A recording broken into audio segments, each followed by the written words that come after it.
Hellboy, reboot entrances, is got. Paranormal investigator Hellboy is back, rebooted in a grand, gory adventure that mesmerizes as much as it is thought. Eschewing the stylish, family-friendly feel for a brusque, brash aesthetic, Hellboy is reintroduced as the quintessential heroic demon, although actually sporting a less tidy look this time.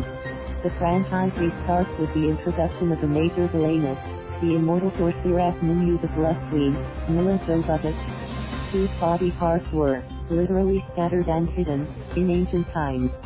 Back to the present, Hellboy, David Harbour, is looking for a colleague in Mexico, and gets a cryptic message about the end times after a bloody encounter.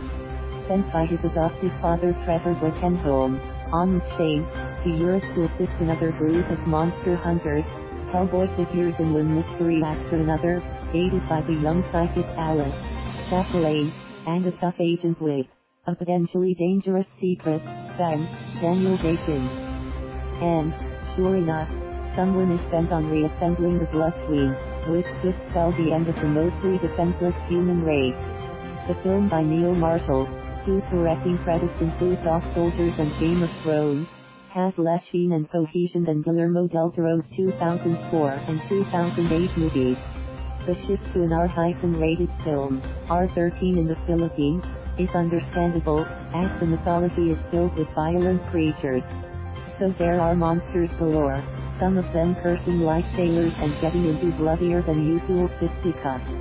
The beast designs are grotesque but entrancing, reminiscent of intricately sculpted action figures.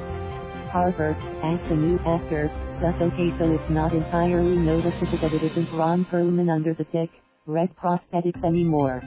MJ offers a tougher father figure than the late John Hurt's version of his character. Jovovich, meanwhile, is adequate, gorgeous but predictably spouting megalomaniacal villain lines.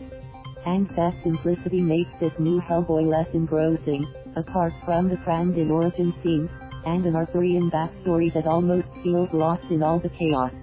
The effects are spectacular and imaginative, at least check out the ectoplasmic phantoms conjured up by Alice, and the nightmarish visuals in the climatic scene. There's bone-crushing, video game catharsis throughout the film, but you'd be hard-pressed to truly care about the stakes and these characters. Thank you for watching. Please subscribe.